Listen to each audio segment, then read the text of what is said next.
Polisi itu sekarang jadi kontroversi karena perspektif yang salah. Polisi dianggap bagian dari kekuatan bersenjata, padahal bukan.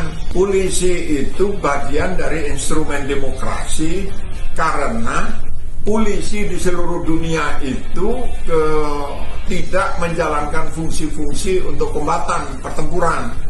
Nah, karena itu status Polri sekarang itu adalah institusi sipil.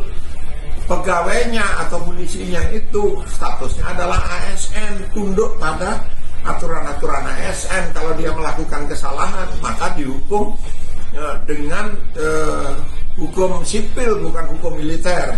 Yang kedua, sebagai instrumen demokrasi, polisi melakukan penegakan hukum sebagai instrumen hukum yang tunduk pada kekuasaan yudikatif. Kekuasaan yudikatif itu juga dimiliki oleh presiden dengan gerasi amnesti abolisi dan yang lain-lain. Dan polisi pada saat yang bersamaan tunduk pada presiden sebagai pemimpin kekuasaan eksekutif, karena polisi pelayan publik. Lalu dengan kerangka dua kaki sebagai penegakan hukum dan pelayan publik, maka tidak bisa dicatat sebagai rentang kendali manajemen, bahwa rentangnya lebar. Salah sama sekali, karena ini polisi tunduk pada kekuasaan yudikatif dan pada kekuasaan eksekutif, sehingga menginduknya harus kepada presiden sebagai kepala negara. Kalau dia hanya di eksekutif, itu kepala pemerintahan. Kalau dia yudikatif saja, tidak ada presiden yang hanya fungsinya yudikatif.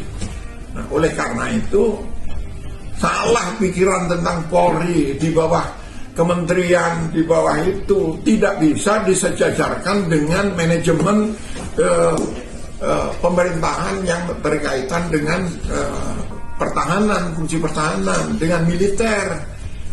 Di seluruh dunia norma militer itu harus tunduk pada kekuasaan sipil. Oleh karena itu, menhannya itu dalam status sipil, bisa saja dia mantan jenderal tetapi statusnya sipil. Itu bedanya dengan polisi. Polisi dari bawah memang sipil, titik. Jadi jangan ngaco mikir itu salah gitu. Kalau ada rumah banyak tikusnya, rumahnya jangan dibakar, tikusnya kita basmi. Ini rumahnya mau dibakar, terus mau bangun rumah lagi yang lebih buruk lagi nanti.